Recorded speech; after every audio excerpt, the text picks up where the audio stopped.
Hey, Husker fans, welcome back to the Husker Big Red YouTube channel. I'm Chris Peterson, and joining me as always as my co-host is Danny Gillette.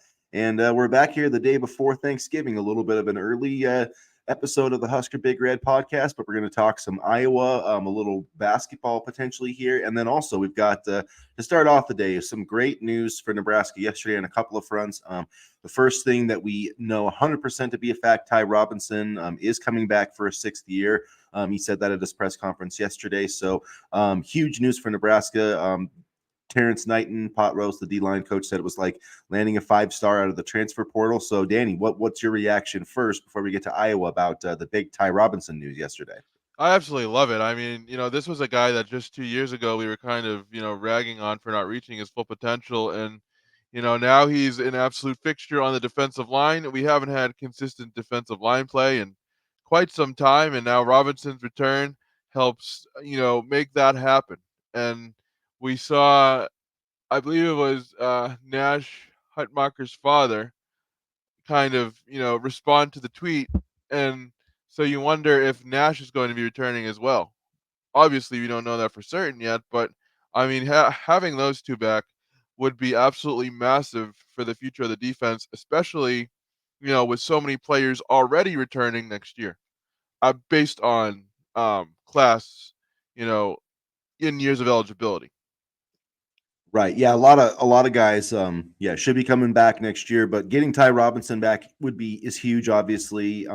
Just he's been a force inside, great pass rusher, and Nash, Hutchmaker would be huge too, the nose tackle. So I mean, getting defensive line help back, I mean that would answer, basically look going into next season that seemed like it was going to be a question mark, and now that might not be, a question mark for Nebraska at all. And that'll give guys like, Raekwon Buckley, more of a chance to, to develop, get some other recruits in here as well. So Who it would hasn't be been bad in his huge. own right either, actually. Yeah, no, he has played well. But just, it would obviously Sure. it would kind of give his development a little more time. Obviously he's going to get more snaps and playing time, but yeah, that would be a big, addition for Nebraska. Basically, if Nash, also decides that he's going to come back for another year, which it seems like there's a good chance that he will. And in another bit of news, some recruiting news, we've been waiting for Grant Brix to see something happening. Now there's been rumors that from different Twitter accounts and nothing like verifiable that he actually did commit to Nebraska, which wouldn't surprise me at this point, silently, because Steve Wiltfong came with his crystal ball early yesterday morning, but about 10 other guys have followed from On Three, from Rivals, Adam Gorney, and basically, everybody and their mom is coming with the Grant Brix crystal balls, whatever you want to call them across the different sites. So, do you think he's committed, or do you think that we see a commitment in the next few days, or what's your feeling here with Grant Brix? I think we see him commit in the next few days, but I think he's already I think he'll announce it publicly in the next few days, but I think he's already committed. And if so, that is also massive because next year you have Preston, you have Grant on the offensive line, and you also have a couple other recruits, maybe, lesser in terms of stars and things like that. So, and quite honestly, I was ready to can Donovan Rayola after last season, and I thought, oh, he sucks and this and that, but he is quickly becoming one of the best recruiters on this coaching staff. And on top of that, there's been a noticeable improvement in terms of the offensive line on the field. So maybe I'm not ready to can him just yet. Yeah, it would be Grant Brix would be a huge pickup, the number 5 offensive tackle in this class. One of the best run blocking offensive tackles, I think, in this class, especially. Like if you compare him to Brandon Baker, I mean, Brandon Baker is a better pass protector, but I mean, Grant Brix gets after it in the run game. Like Oh yeah, legitimately, he's very impressive. So if you haven't watched his film, I've said this before, but if you haven't watched his highlights, go watch them. If you he can like offensive absolutely line play. move people. He can push them Yeah. back, and it's like a man among boys. Yeah, you talk about finishing block. He Yep. finishes blocks, pancakes. So, yeah, definitely someone I could see competing for time next year. And another big decision, which you kind of reminded me of, is Bryce Benhart. He's talked about he's not sure if he's going to walk on senior day. He started over 40 games now for Nebraska. Would love to see him come back for another year. I think he's got another year with the COVID year. So because the offensive line, like you said, it's improved, and I think the last 2 weeks with Teddy playing left tackle, and even just missing some guys, they've still produced pretty well. Chuba had time, I thought, last week for the Yeah, most part. He was a little skittish in the but against a pretty good Wisconsin yeah. defense, they ran the ball well, so it would be there's still a chance Nebraska could have both of its tackles coming back, and because if Turner, I don't know what his eligibility situation is, but if he could come back, I would love to see him play guard. I just think he would be a better guard long term, and it seems like Teddy is starting to settle in at left tackle a little bit outside You of the talk, penalties. yeah, yeah, and you talk about players who've improved. Bryce Benhart is certainly one of them. We've seen Ben Scott play well, Bryce Benhart play well. So there's been individual improvement as well on the offensive line, as well as improvement as a unit. So that's been really good to see. I mean, I remember, we were both ready to write off Benhart last season, and now he's come and played at a high level. Matt Rule said he could see Benhart as an NFL type player.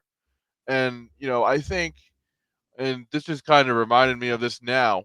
I think, you know, Robinson, potentially Nash, and Bryce Benhart, I think coming back for one more season is an extremely smart idea. I feel like, Garrett Nelson left too early last year. And the fact that these three are coming back, that just gives them one more year to get tape, get film, and let's face it, defensive line and offensive line are two premium position groups in all levels of football. So that works in their favor as well. And I love the idea of them just coming back for one more year just to develop and, definitely improve their draft stock. I mean, I can't fault Garrett Nelson for going to trying to go to the NFL, but looking back at that decision, and especially thinking about how he would have fit in this defense, I thought he might have left a little too early at the time, and I think so now as well.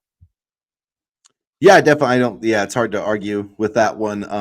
But it's one thing with Matt Rule that the offensive line play has definitely improved. The defensive line play has improved. Benhart, Robinson, those guys that you mentioned. The defense has been really well. There's Tony White's been talking out there with of him, going to head coaching jobs and stuff like that. I really don't think he's gonna be taking a head coaching job. That's just my opinion. I just don't see him getting that offer quite yet, but I could be wrong. I could totally be wrong, San Diego State or somewhere. But I think he's going to be back next season. I think he's going to get a big pay raise, and I think he'll be back.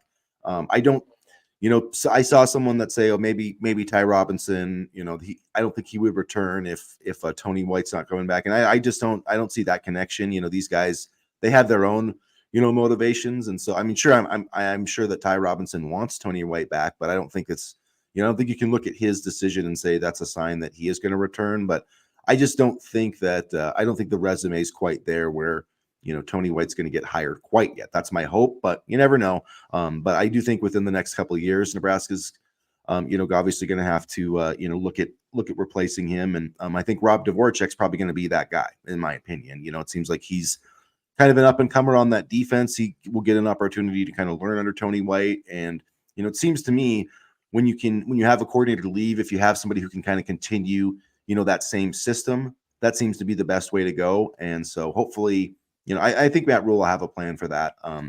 So at any rate, let's talk some Iowa football here. We'll talk about the basketball team here in just a minute, but we got a big game on Friday, Black Friday, 10 a.m. In my time, 11 a.m. Central Time on CBS, which is going to be interesting. That kind of threw me off. I'm so used to it being on Fox that I did my how to watch and I had to change it I had to change it because I just assumed it was on Fox. I didn't even look because it always is. So it's going to be new days on CBS. The SEC people aren't going to like that, but it'll be Kind of cool some though. It brings back memories of my childhood of Thanksgiving football on CBS. So I like that. Yeah, I definitely like it. I think the viewership is going to be really great Yeah, for this game, and yeah, it's going to be a tough, Big Ten style football game. Iowa, Nebraska's favorite right now. yeah, Nebraska is 2.5 point favorite. Yeah, which is Hmm. interesting, but look, this is a team that they played well at home for the most part. They and I know they lost the game to Maryland, but Maryland, like if Maryland was in the Big Ten West, I think they would win the Big Ten West. I'm Yeah, 100%. Maryland's not a So bad team at all. I Yeah, mean, Maryland's they're pretty Maryland's. good. I mean, you look at three of their losses are to Michigan, Ohio State, and Penn State. So I mean, that's That's three of the nothing to best hang your head about, teams. yeah. So I mean, yeah, they lost to Illinois, which was a bad loss at home. So they still will Maryland a little bit, but I do think that they are better than their record shows. So at any this is a huge matchup, and we've been talking about it. Everybody thinks I hate Matt Rule, and I want him to. I don't want Matt Rule to get fired. I don't think he's a bad coach. I'm just saying at some point, like this is a big game, and this is a game that Scott Frost and Mike Riley they weren't able to get it done in this type of situation. And we'll see if Matt Rule can. I believe that he can. I predict him to win, in my early prediction against the spread. I just have a feeling that, this team is going to answer the bell on Saturday or on Friday, excuse me. So it's not going to be easy though. And they're going to have to execute in all three phases of the game. Well, I think, fans are pissed off about last weekend, but I think the players are too. And, I think we're gonna see that come out on the field on Friday. And, it's also, say what you want about, you know, and I'm not saying you specifically, but just a general statement, them not being able to win this game and whatever. They don't care about that. If they win, they get to go to a bowl. And, I think, players really want that to happen. And, I think it's gonna be a game where you kind of, empty the tool chest and throw everything you can at Iowa, because what have you got to lose at this point? I mean, you don't hold anything back, play aggressive defensively, and we'll see what the plan is on offense, because there were rumors, like I said on Monday, that Emmett Johnson was a little banged up. I haven't seen anything as a follow up on that, but I think Emmett Johnson needs to be a big part of the game plan. And, you know, uh, if he's hurt, that certainly puts things into question at the running back position a little bit, but we'll see. Yeah, it's interesting. I'm pretty sure you said that when we did our, season predictions, that you had Nebraska going 6-6, but that it was going to come down to the Iowa game, and so that's where we are 'Cause right it now. always does, because they always get my hopes up, and they make they make us worry, and then it comes down to a last second thing, and it's just more BS, and they get my hopes up, and here we are again. It's like a Yeah, here. repeat of all the past couple of years, with the exception of last year. Yeah, I mean it has been. That's the losing the close games and turnovers. I mean those things they have to get fixed at some point. And What did you say at the beginning of the year for your record I prediction? I said 7-5. I predicted them 7-5. So they've already disappointed me. I think the I mean, the they game could I go, had them. like, 7 and what is it, 7-6? No? They could, yeah, they could, I yeah. mean, I in theory, yeah. I believe I had them winning the Michigan State game potentially. I didn't have them winning at Well, we all did. Wisconsin, and then yeah, and I might have had them. I can't remember about Maryland, but actually I was pretty close on my season predictions. I had them starting 0-2 actually, and then I had them coming back. So it actually has, except for the Michigan State game, it's pretty much worked out exactly the way that I thought it would.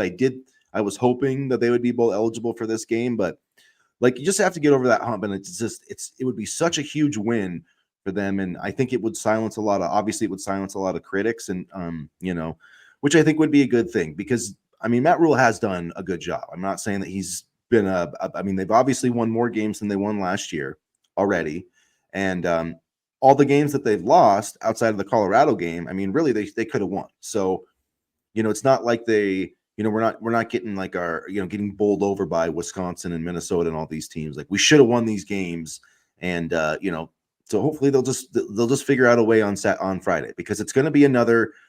When you play Iowa, it's going to be ugly. It's going to be a 4-quarter game, and like I wrote in my 5 things to watch for this game, Nebraska just has to do it on all 3 phases, because I've seen Iowa, beat us with their stupid turnovers. I've seen them beat us with a kickoff return late and a field goal. Like you can't Ugh. let up in any, all because they'll run they don't have Cooper DeJean, so that helps, but they'll run a damn punt back on you for a touchdown. They'll block a damn punt and run it. I mean, they'll find the craziest ways to win.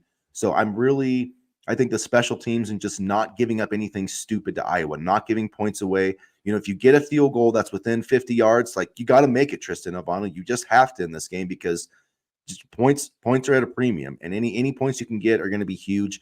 We need the punting game to be good. We need the coverage game to be solid. But I hope one thing, Bushkini's healthy because he didn't look good at all on last Saturday.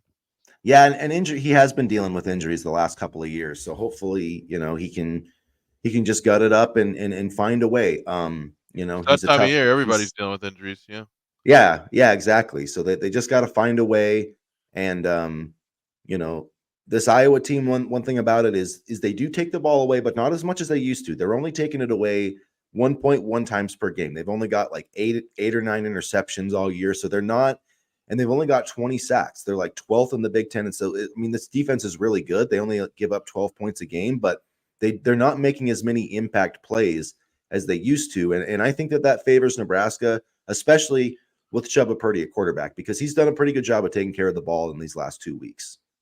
I just remember visions of AJ Espinoza and then, TJ Hawkinson just absolutely destroying Nebraska. So TJ Hawkinson and then the good running backs that they had too, Tyler Goodson, I believe was his name. And then they Yeah. had another one too. And they just absolutely ran the ball over us. And Amir Smith Marset, all these PTSD visions are coming back right now as I'm just talking about it. But I mean, but I Well, mean, it is interesting, and this Iowa team doesn't have that. Well, they had Eric no, All from Michigan, who was kind of their tight end, and then he got hurt.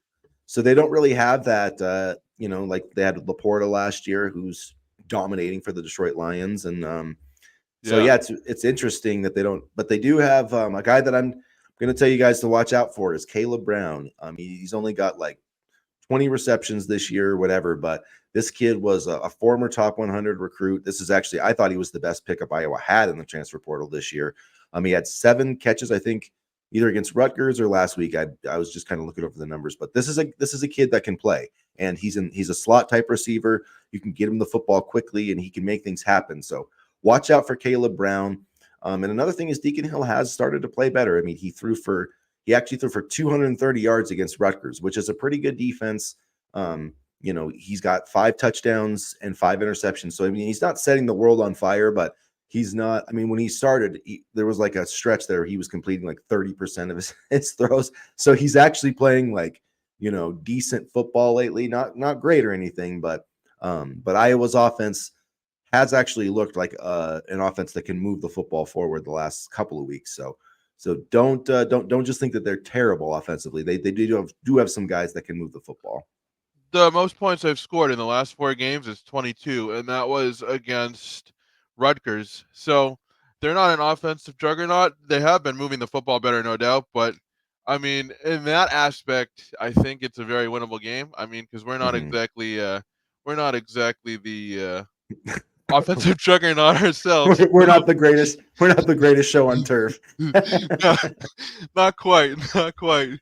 There's certainly no Isaac Bruce and Torrey Holt walking through that door in Lincoln anytime soon. But no, I think honestly, Iowa's been able to get the wins, and they've been able to put together a successful season for sure.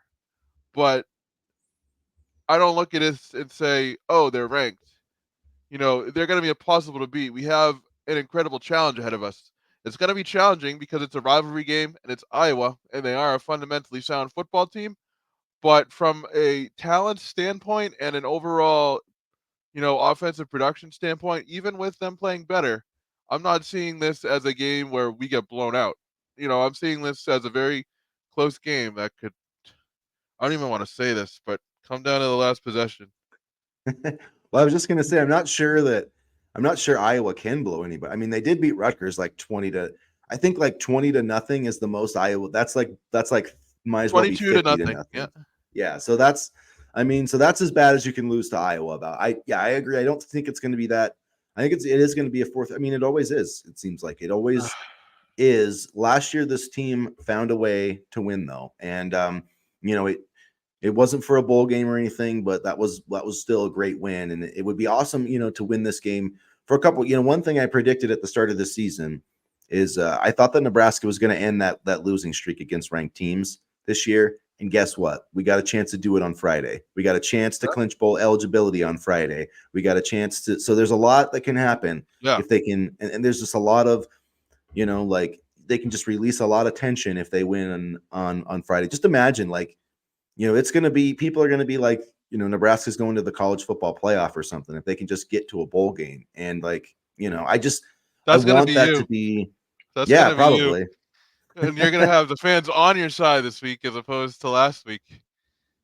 Yeah, I know. People just got, I mean, like people like, so I get pissed off. I can't help it. I'm a fan. I'm not always like, yeah, I'm going to have moments where I get irrationally pissed off. You're just going to have to deal with it. No, Like I no, just, and I I I mean, I I wrote something on Monday, and somebody was like, "This article told me nothing," so I I didn't even know I bother saw reading it. that. I'm like, "All right, cool." So we're all pissed off now, and it was and actually this is kind of relevant to what we're talking about. EJ Barthel followed Holy Yeah. Cross quarterback Matthew Solka, and I actually went to college about 10 minutes away from him, so I got to see him a little bit. I do question, just really quickly, not to go off on a thingy or a tangent or whatever. You know, it is a little bit lower Division 1 football, but he's a good quarterback. So it's interesting that they're already looking at quarterbacks in transfer portal or trying to make connections. That to me is a good sign um, for the offseason moving forward. Because the sooner you get in a quarterback, the easier it will be to, for him to learn the offensive system and not have to rush things. Yeah. And I think it is going to be interesting with Purdy too, because I Yeah. mean, the other day, I mean, this is where I said, oh, I'm not sure if Chuba can be the starter, but I've kind of changed my mind a little bit on that. Let's be Because honest, nobody was sure because he hadn't yeah, really had a shot. well, it's just, Injury or not, yeah. right. I'm just thinking, if he does play well in this, because the thing about it is, here's the thing. You look at Harburg and he can run the ball, but he's not a very good thrower, right? And you look at Jeff Sims, can't do anything. But Chuba Purdy, I mean, Chuba Purdy is like the perfect quarterback for Matt Rule, like the Matt Rule type of system, because they want a guy that can run and he can do that. I mean, running 20 miles an hour with a injured groin is pretty Yeah. impressive. So, I mean, Uh-huh. and he threw the football well too. I mean, I do think that he needs to. I'll stand by the fact that I think he really needs to improve his decision making. Whereas I think, and Satterfield, I think, mentioned it where he was like, I knew where Chuba was going to go with the ball. So it's like he's looking one or two reads and then he's just tucking and running it, which is fine. I mean, that's better than putting the ball in harm's way. So, I got to give him credit for that. But I think if he could win these next two games and then just get a little more seasoning, like he's got the ability. I mean, he's got the bloodlines. He could throw he threw the football as well on Saturday as any Nebraska quarterback has all season. I mean, really, and that's not saying much, but on the Jalen Lloyd touchdown, like I don't think the other quarterbacks could have. I mean, because he had to hit Jalen Lloyd in stride, and that was like on a 20-yard pass. So I don't think any other That was quarterback a on good this throw, yeah. roster throws that for a touchdown. So I'll admit that I was a little quick on my judgment of Chuba, because that's the other thing too, is if he plays well, I mean, he could leave in the portal because it's not. I mean, he's I sitting hope there looking not. like, You need him. oh, Nebraska hasn't even given me a shot. So I think they do have to be a little bit careful here. If they see Chuba as that's what you don't want to bring in. Because, like, look, if you bring in that Tyler Show guy from Texas Tech, just a name that's been mentioned in the portal as a guy that I've talked about, like that guy's coming. I mean, he's going to compete for the job, but that guy's probably going to start, or at least, if I see that, if Chuba sees that, maybe he's like, well, this program still doesn't view me as the starter. So it's just the quarterback position. There's always lots of dynamics, but I'm really excited to see what Chuba can do this week. I really Well am. well, it's interesting too because it seemed like he had, good timing with Malachi Coleman as well because there were a couple of Mm-hmm. comeback routes where he was just able to find Coleman quickly for some extra yards, and, I think, Coleman benefited from him, Lloyd benefited from him, so the fact that he has, kind of this rapport with the younger wide receivers is good too because I think Jalen Lloyd is gonna be an absolute stud in a few years. He's really impressed me with the playing time that he's got. He had that touchdown, I think it was against Northwestern, was it? And then Yes, I believe so. Yep. Coleman Or that had might have that, been Purdue. or yeah, I'm yeah, just yeah, that was Purdue. That was yep. Purdue, and, so I think, these young receivers, with the guys coming in as well, with them already building a relationship with Purdy, plus the young wide receivers that are coming in, like Barney, for example, I mean, I think it could set up for a more cohesive offense moving forward. That's why I think if he's healthy, Chuba definitely deserves a shot to be the starter because, it's hard. I remember when we had a transfer quarterback over at Worcester State, and he had to learn the offense in like one off season, and it was not easy on him or the offense or any of the coaches because it's tough to learn a playbook and you know that quickly. So initially I wanted a transfer quarterback, but if Purdy can just stay healthy and you know continue improving, then we may not need one at all. Yeah, I mean, yeah, I can get behind that because like I said, I still think that they can find ways to use Harburg because um say what you will, but I'll take a guy that's going to run through someone's face mask any day of the week, just a few times a game. I'm not saying that Harburg starting, but put him And out he's there as fast a too. He's fast too. yeah, Yeah. yeah, totally. And he can at least throw enough where like, if you put him out there and teams are just like, oh, they're running and they're going to load the box, you can do that belly option play. You know what I mean? And He he threw he that can, beautifully. yeah, and Malachi, yeah, Lloyd caught one, Malachi caught one, and Malachi that one catch that he had, yeah, I think it was on a third and long, and Chuba kind of threw it up, and he went up and got it. Like that's what Malachi Coleman is going to be for this team. So I'm really excited for what I've seen from him this year. He's blocking well. He caught the long touchdown. He's made. I mean, basically since the Michigan State game, he's made at least like a play every single game. So and then Jalen Lloyd too, and yeah, I'm really excited about those guys. Emmett Johnson, we were talking about, his injury. They haven't said much about him, so I don't know if they're just trying to keep it close to the vest or if if he really is hurt. But this Iowa defense, I know they're averaging, allowing, I should say, 3.1 yards per carry. So they do have a pretty good run defense, but it's not like it's just this defense is really good, but it's not quite as good as like last year's. I don't think so. I don't know. I just feel like Nebraska is going to have some opportunities to move the football, running wise, and we'll see because this is the kind of game where like your head coach and Matt Rule, like this is where, like you said, you pull out all the stops. Like, what are our best plays? What have we not done? What have we kept in the in the vault, so to speak, that we can use this week to beat Iowa? So I'm really interested to see this game plan, and this is the kind of game where head coaches really make a difference, and they are measured in these rivalry games. So it'd be great to see Matt Rule start this thing off 1-0. So I guess my keys for the game are just kind of narrowing it down a little bit here. Running the football. Um, on defense, we got to get third and long stops or third and distance stops because that's been a problem for this defense the entire year, in my opinion. And then Mm-hmm. lastly, limit the turnovers. Limit the turnovers. And, I thought, honestly, the offensive line did a good job in terms of, penalties. I thought they've actually cleaned that up a little bit. In some respects, Corcoran is gonna, get his 2 a game, and that's what it's gonna be. But overall, I thought they did a good job of cleaning up penalties, and I guess just clock management that falls on the coaching staff, and it's gonna be interesting to see how they bounce back from last week in that respect. Because Matt Rule even said that he was thinking about the Maryland game, on the sidelines last week as well. So I mean, we'll have to see if they get into a situation where they can ice the game, how that's going to be handled. Because I do think it could come down to something like that. And he did say, and I will give Matt credit for this. He talked about how he wanted to give the defense a chance this week because he didn't give them a chance against Maryland, and I understood that line of thinking. That made sense to me. So him explaining it His that way, explanation in the press conference, like that totally made sense to me. yeah. I mean, it's like I understand it. I still think that yeah, I mean, he is right in the sense that it's easier to look at the decision after it's been made. And I do understand where he's coming from in the sense that you needed to, and look, if the Big Ten refs actually called the freaking tripping call on That was because massive. Yep. if Braylon Allen doesn't trip him, that's a sack or intentional grounding, and Wisconsin's kicking a field goal, and Yep. that's an entirely different situation. So I don't want to go down that rabbit Well, hole, I but know that like it was kind of weak that Matt Rule complained about the refs like earlier in the month or a couple weeks ago or whatever, but he's absolutely 100% right. no, Michigan he is, State, yeah. the tripping, there were a couple calls against Michigan that were missed. I mean, this is In absolutely a Minnesota, terrible yeah. year. Minnesota, yeah. But it's every year.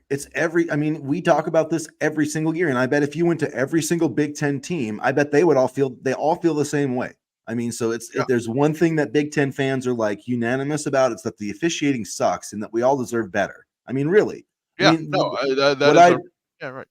Like, I mean, how many times? I mean, I'm not saying that replay, like, yeah, sometimes you can't, but I've seen, because I watch a lot of Big Ten football, and I've seen them get, where there's clear evidence, and they're just like, nope, can't change. So it's like, even when they have replay, they get it wrong. Like the Nebraska, both of those replays, they had replay and they got it wrong. So it's like, the Big Ten, they need to get that fixed. In all But sports, like yeah, basketball is just as bad. basketball's bad too. Yeah, I can't it wait to is. complain about the basketball officiating in a couple months in Big Ten play. But yeah, so for my keys are don't lose in the kicking game. That's a big key for me. Don't lose in the kicking game. Meaning get yourself good field position. Don't lose hidden yardage and stuff because you're not catching punts like against Michigan State, that type of thing. That will kill you against Iowa. Don't lose the turnover battle. At least be even and run the football. You got to be able to run for more yardage than Iowa. I just believe that if Nebraska, they've done it almost every game this year, but they have to do it again on Saturday. So or Friday. I keep saying Saturday. But anyways, those are probably my three keys. Well, and also you just kind of made me think of this. Get positive yardage on first down. Because Yeah. there were a lot of times last week where, we ran a play on first down that, went for negative yardage, and we were already kind of struggling to move the football a little bit, and then that made the entire offense's life harder. Get positive yardage on first down, make it second and manageable, third and manageable, not second, third and long.